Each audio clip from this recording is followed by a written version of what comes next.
What is up, everybody? Welcome to Pog Prescription, your show for getting better as a gamer, as a competitive video gamer, and as a human in general. I am your host, GamerDoc, and this is, depending on when you are seeing it, either the last show of 2021 or the first show of 2022.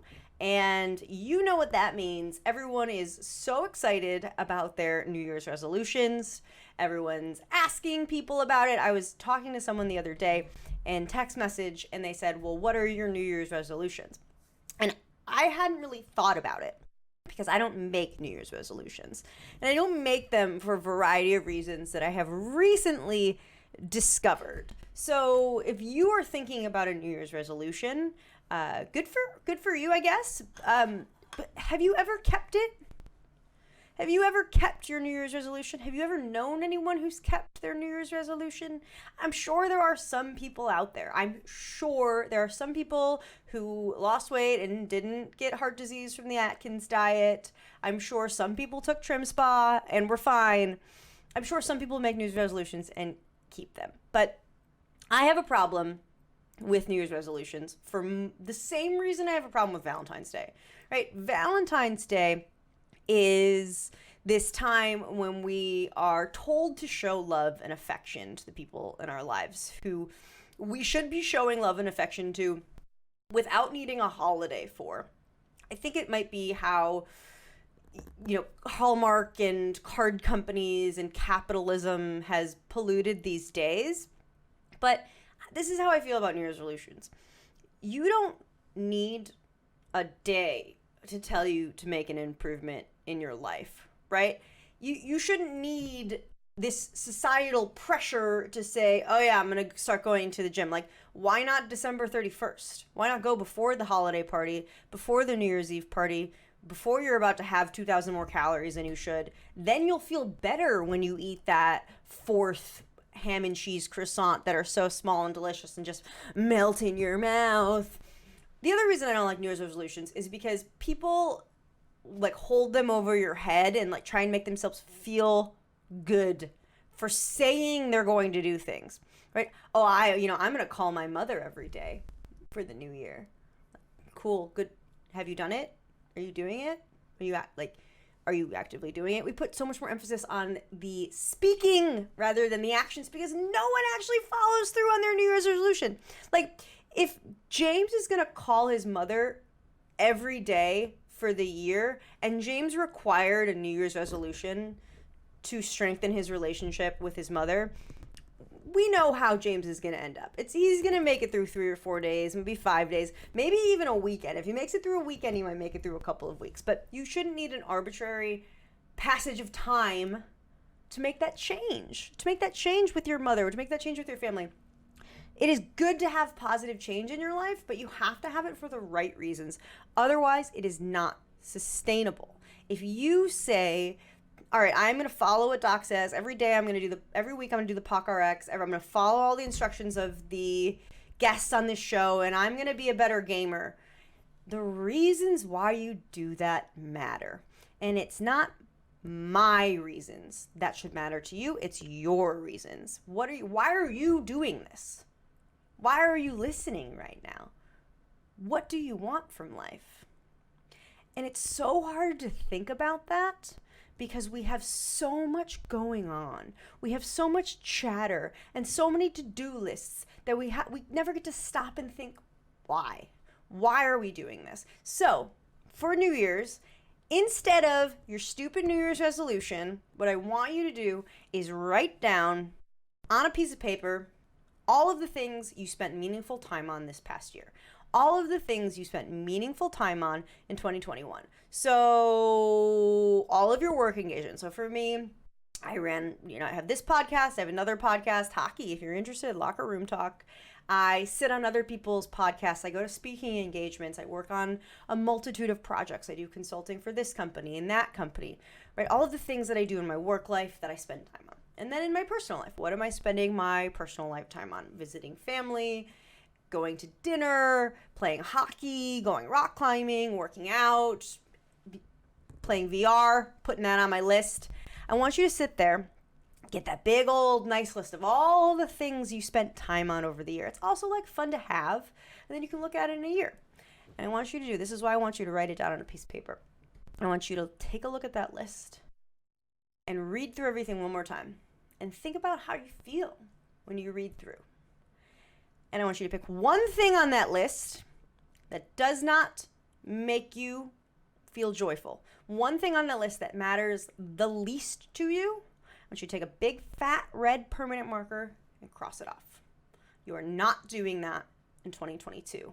I no longer will be on other people's podcasts in 2022 unless it's under very specific circumstances, because it takes up so much of my time. I don't have time to do other things anymore, right? This isn't a bad thing, how many things everyone's doing, right? It's not a bad thing, but we have been so polluted by choice. In this day and age, because of technology, because of opportunity, it's great, right? It's fantastic. It's wonderful that we have choice, but we get polluted by choice. Our to-do list is so long that we just have to get through it, and we don't enjoy doing the things anymore, right? I am recording this show, this part of the show, like 2 hours before my deadline. I love this show. I love doing this. I love learning from people, and I love learning from you. I love hearing all of your comments. I love it. If I am so focused on getting this done, I don't get to enjoy the process. And that is what is happening to us.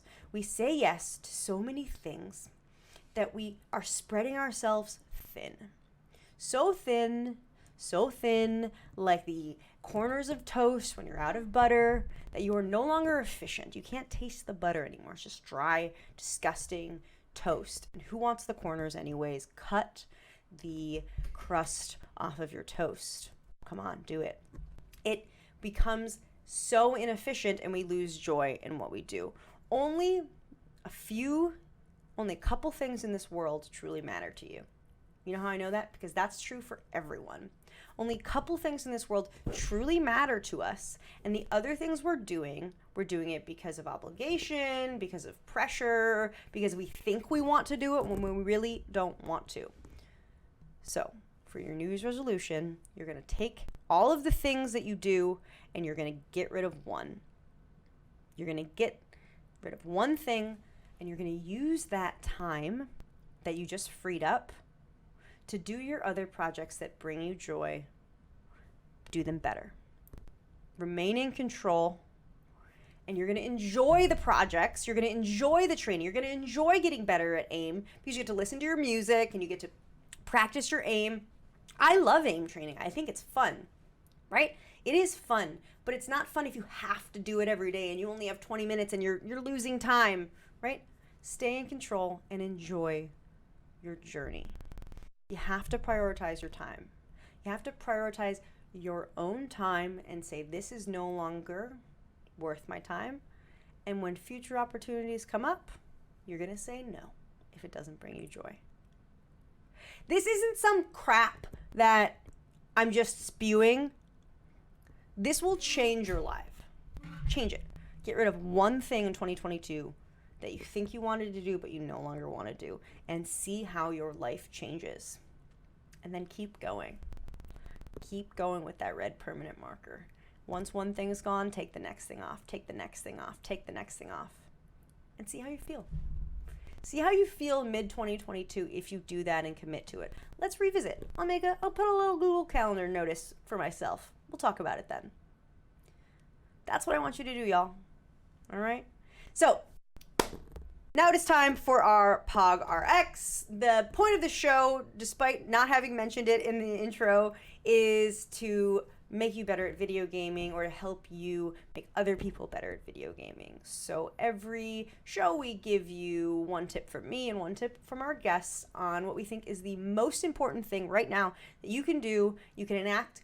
It doesn't require like fancy special equipment, doesn't require fancy coaches. One thing you can do to make you better at video gaming. So here it is. This is not medical advice. Your POG RX. In the 2008 Beijing Olympics, Michael Phelps set a world record in the 200-meter butterfly. While remarkable on its own, Phelps was unable to see the last 75 meters due to his goggles filling with water. So how did he manage it? Well, he practiced before, just in his mind.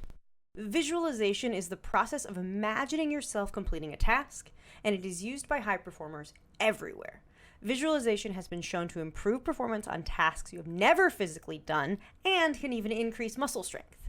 Take 20 seconds while you drift off to sleep and imagine your success. If you're learning a new champ or movement pattern, close your eyes and picture it.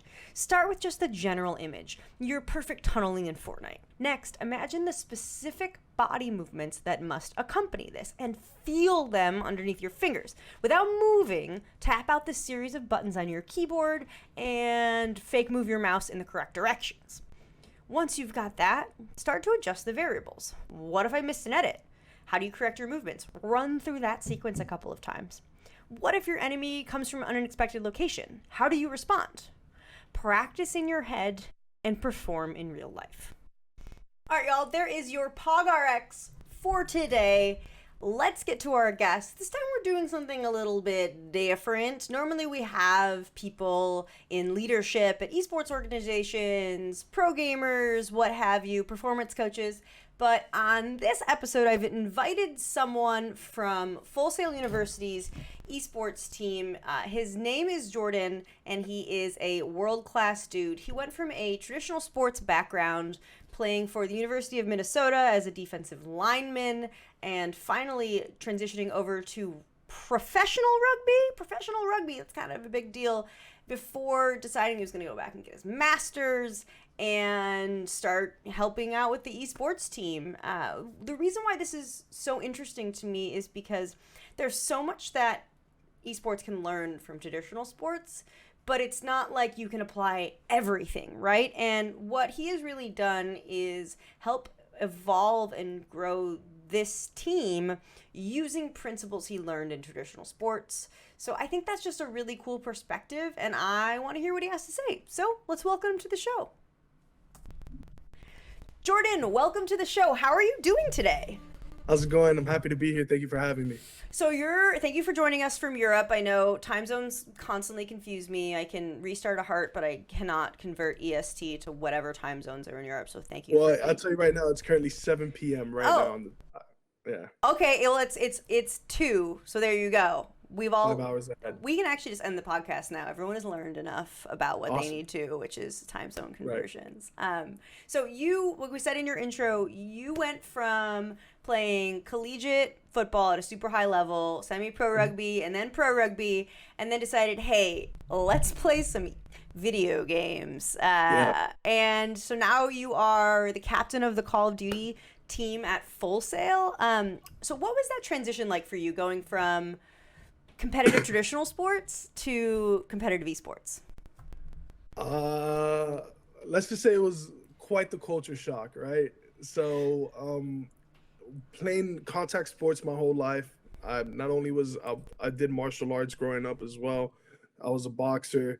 So, in cultural sports, like live action sports, you get a lot of that rah mentality. Like it's a big alpha male. Everybody's trying to be the big dog.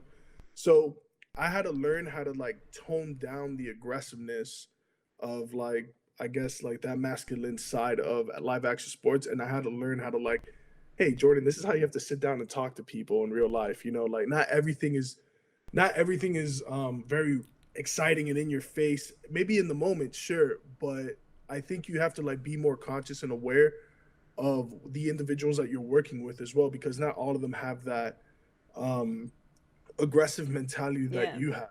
So you have to either you could teach them how to do it, or you simply have to adapt to how they think and how they speak and how they act in a certain manner.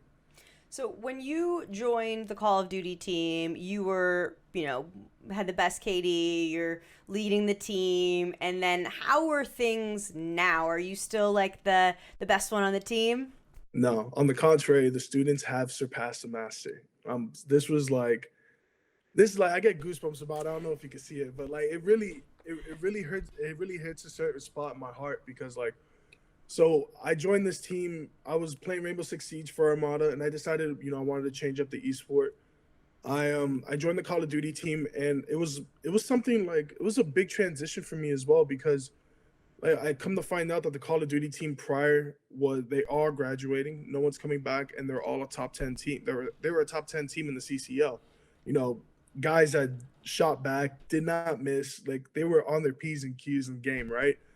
And I got these guys. They don't really have much competitive experience in Call of Duty. And mind you, we're going into like the end of Cold War, which is like everyone thought Cold War was like a good game that year.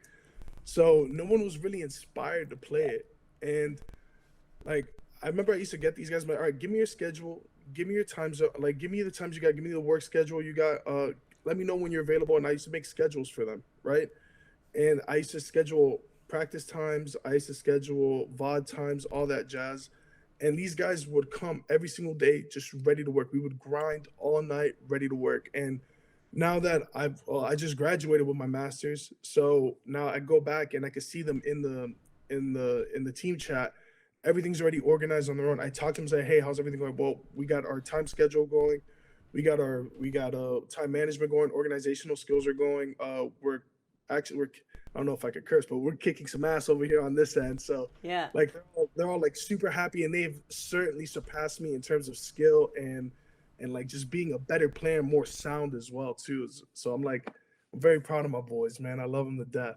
That's awesome. So yeah, it's wild because traditional sports really does teach you that time management Oh, strategy. I think even as early as like middle school or high school, it's like, okay, I got practice after school. I got this much time to work, to do my homework and then blah, blah, mhm. blah, blah. Whereas in video games, we don't have that developed amateur scene. It's more solo. So you don't have that time management skill. What else did you see could really be developed when you came to the team aside from, time management, organizational skills from the esports perspective? What other things did you try and work with the players on? I think you could say that this is more so of time management as well. Like I was gonna say discipline, but I think one of the bigger points I'd want to touch at is commitment. It's very hard to get committed to a video game. Yeah. Like people have to understand that because uh, throughout history, people look at video games as what uh, uh, a leisurely experience, right? It's supposed to be something that people are gonna use to get away from their everyday life. So imagine you got done working a 9 to 5, or you just got done working an extremely tenuous, extremely difficult task at work or at school, and you come back and then you're getting absolutely wrecked on a game, and you're trying to focus in on that. It's not going to be as leisurely as people would think it is. But I think when these guys, when they accept the challenge and they accept that commitment, that mentality of being committed to something, that's when you start seeing that 180, that mentality of commitment and the discipline, the time management. That is to me is like almost an intangible that these guys need to be successful in esports. Yeah, it makes me think of finding your why. It's one of our previous guests talked about. It's like, why are you doing this? Why are you playing video games? And once you find that, then you can just recommit and re-put all of your energy and time into it because you've realized why you're doing this instead of just like, I like video games. Which Right. is one And reason. the what I use my why for, well, like why I got into video games, it's just I simply love competing. Competing is my why. My competition like level is just sometimes it's not healthy. Uh-huh. It's not healthy sometimes, and like my my teammates will see it and they'll be like, hey, you need to calm down a bit. I'm like, no, keep going, push the envelope, keep going nonstop. And I basically told my teammates like, all right, why are you on this team? Like, why do you want to be a part of the team? I got one of my teammates told me like, I just want to be a top competitor. Another one said I want to be a top competitor. Another one said to me was, well, I want to make friends and I want to like create a new bond with people. I'm like, that to me is like the most wholesome answer that you could possibly give me ever. Like, I mean, I'm a pretty tough guy, but when I heard that, I was like, I It's was all like, right. I kind of hit Hit home you a in your bit. So, heart. Uh, yeah, so, I and mean, I go ahead. go ahead. I want to just circle back on what you said because it's so interesting. Because I play on a hockey team right now, and when my team is Mhm. down in the dumps, I go up to them and I'm like, "All right, everyone, get your heads out of your butts. It's time to go." And like you give them like a rousing, you scream and you yell and you flail your arms around, and everyone's like smacking their sticks on the ground, and they're like, "Let's Yeah, let's go." In esports, that doesn't always work. Sometimes it does, but no, most of the time it does not. Everyone's like, "Whoa!" So how do yeah. you get that competitive nature out of your teammates, out of the students, without that rah-rah traditional sports mentality that you and I are so accustomed to. Well, listen, don't get it twisted. Sometimes the raw raw has come out sometimes. All right? Like, I remember one time I looked at my teammates. I was like, because we all like sit next to each other in our practice facility. I remember I looked at them and said, "Do you want to lose? Do you want to lose? Do you want to lose? No? Then let's pick it though, right now." All right, and they were like, "All right, let's go." And then we ended up winning the series. Love it. You know, but like I said, like that type of rawness, like it doesn't work for everybody. But it doesn't work. So here's what I've noticed in esports: that raw mentality, that raw loudness, it works behind closed doors. It works like amongst the teammates in the coaching, like in that apparatus. Like, if we're all in a private room together and everyone's single-handedly getting chewed out or like say like trying to get hyped up, that works in a private setting. That doesn't work in an open manner, like with like in front of a lot of people, like in front of a live crowd, like other esports organizations, other esports organized events have, right? Right. But I think, you know, you learning how to like dial it down, like definitely bring the rawness out when your boys are winning or when your teammates are like they're killing it. Like, get hype. I remember we would it was one event we were it was Battle of the Boulevard at UCF, and we were down like 5-1 or 5-0, excuse me. And one of my teammates, he comes back and he wins 1v1, and I got super hyped. And I wasn't playing at this time. I was just coaching behind him. I had my headset on. And I was just got super hyped, got rah. And then I was like, "Let's go, come back right here, right now, come back." And I was just yelling at them, "Make a comeback right here." Like that raw mentality only works if it's like words of affirmation of love and of you know, just positivity. Like that raw mentality, just like criticizing doesn't work in an open vicinity. Totally. And I think also there's a lot of outcomes based emphasis in esports where it's like winning above all, and we lose that kindness and we lose that affirmation side of things. I love the mention of the love languages. So it's hard because it's like you can be rah without. I'm a married man. We got to talk about love languages, all right? And it's like the thing about swearing, right? People think if you swear you're in anger, but that's an American thing, whereas everywhere else in the world they swear just because they're swearing. It's like we can get rah, we can get aggro in a kind way, in an affirmative way, and I think that's something that esports has also really taught me as well. I got two final questions for you because we are almost running out of time. You're good. Number one is, you are not just a football, rugby player turned Call of Duty god. You also are pretty well studied. So talk to me about, you know, you've been reading Plato, you've been reading about mythology. What is that kind of esoteric philosophical stuff? Does that help you at all when you're coaching, when you're working in esports? Yeah, 100%. You know, I always tell this to a lot of people, like technology is highly esoteric, right? You know, a lot of the technological advancements that man has made has jumped forward us thousands of years that we would never thought we would be at, right? So that's why my name is Esoterik Gaming. You know, I always try to always talk about like as above, so below, as within, so without. Like, and I always tell my teammates, look, guys, as above, so below, as within, so without. You know, and I always try to make that analogy. They're like, what does that mean? Like, how do you apply them? Like, what you think up here as above eventually does come out so below. Like, as above, so below. As above, so below. Like, just using different, like I always try to tell them, like, visualize yourself dominating in a specific manner in a specific game. Once you keep visualizing yourself as above, it'll soon translate so below into the that we're currently in right now. And they've like, whoa, mind blown, right? Like they kind of get like that whole like I don't know that meme. The guy, he's just like I know exactly what you're talking about. Yeah. So, you know, I really, you know, just using like different types of I love trying to dig into different types of literature to see how I can optimize myself as a leader. as well. One thing I will say is that like just treating like what a lot of things in like esoteric literature and a lot of ancient literature, it all dilutes back to one thing. It's just being a good person, right? It's just being a wholesome person, just making sure you're doing what's right for yourself and doing what's right for others. Sometimes and at the moment, it might not come off as like doing what's right for your teammates because your teammates are like, God, Jordan, he's such a, I hate him, man. Like he's so rough on me, he's so aggressive. But just know it's coming from a place of love. Yeah. Because I can see the potential within you, and so yeah. We talk about mindset, visualization, Hmm. faking confidence until you have confidence, the power of the mind, all the time on this show. So Yeah. I love that you just conceptualized all of that as well. That's amazing. All right, so final question. Go ahead.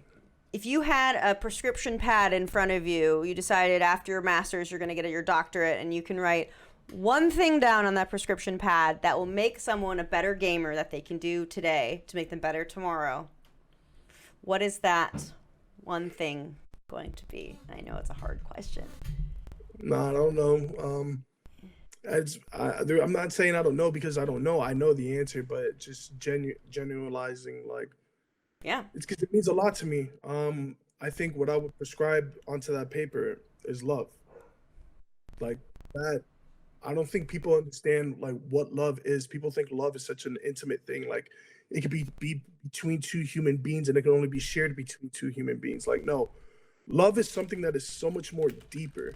And like loving what you do, loving waking up every morning, loving your job, loving your wife, loving your husband, loving your siblings, loving your teammates, just loving what you do. And if you love what you do every single day and you put that love forward every single day, you're not going to suffer one bit. You're not going to hate what you do. You're not going to stop. You're not going to stop like loving Yeah. essentially your job. And I think that's what it comes down to. And I know it sounds corny because it comes from like a big old guy like myself, but I'm telling you right now, kids, hear me out. Sure. Love what you do every single day. Love it because you don't know if you're ever going to get it again. That's just the truth. So love. That's what I prescribe to the perfect gamer. If you love what you do, you won't work a day of your life. Nope. All right, Jordan, that was incredible. We always preach, we always bring science hard, but relying on kindness and love is just as important. So Absolutely. I love that you brought that. So Jordan, thank you so much for joining us. Your Twitter handle has been below you this whole time. But Right there, right? Is there anything else you want to call attention to, or anything else you want to shout out? The floor is yours. Man, big shout out to Full Sail Armada. Shout out to Full Sail University as well. Just graduated with my master's degree from there. Shout out to Sari. Shout out to Tracy. Shout out to Hoyt. Shout out to everybody at Full Sail. Shout out to Full Sail COD. I love you boys to death. I'll be seeing you very soon. We're going to get back in the lab again. Full Sail Call of Duty top 10. Take it to the bank. All right? Love is all you need. Love is all you need. Was anyone else singing that when he was saying that? In my head, it just kept going over and over again. I agree with him. Y'all. And for those of you who, when you heard that, you're like, I want you to check on those limiting beliefs in your brain that are holding you back from understanding ideas that are too emotional or too esoteric or too something, because there's a reason why your brain is rejecting those ideas, right? And it's probably from your upbringing. Like me, growing up, I used humor to diffuse defensive situations, and I never, ever, ever, ever cried. So when something would get emotional on a TV screen or in life, I would just constantly diffuse it with humor. But turns out you can't ignore tears and you can't ignore sadness, especially when sad stuff happens to you. So I had to unpack that, and I had to go back to basics and learn how to be sad and learn how to cry. And it was really hard. And still to this day, when something sad happens, I kind of reject it, right? But that is not the full person that I am. By rejecting the things that make me uncomfortable or I'm not super happy with, I am rejecting parts of myself.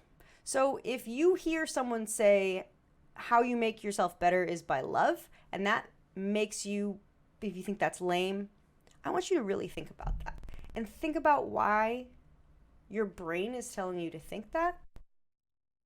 And that answer, it could be life-changing. So there you go. Some more tidbits of info at the end of the show. Thank you all for tuning in and listening. Have a absolutely wonderful new year if you are catching this before 2022. And don't make stupid New Year's resolutions because they're dumb. Have a happy and healthy week. Thanks for tuning in. We hope you enjoyed this show. For more information, follow GamerDoc on Twitter at GamerDoc_. And please remember, nothing in this video is medical advice. Yes, I am a doctor, and yes, you may need help. But this is the internet, and this is for entertainment and informational purposes only. Thank you, and have a very nice day.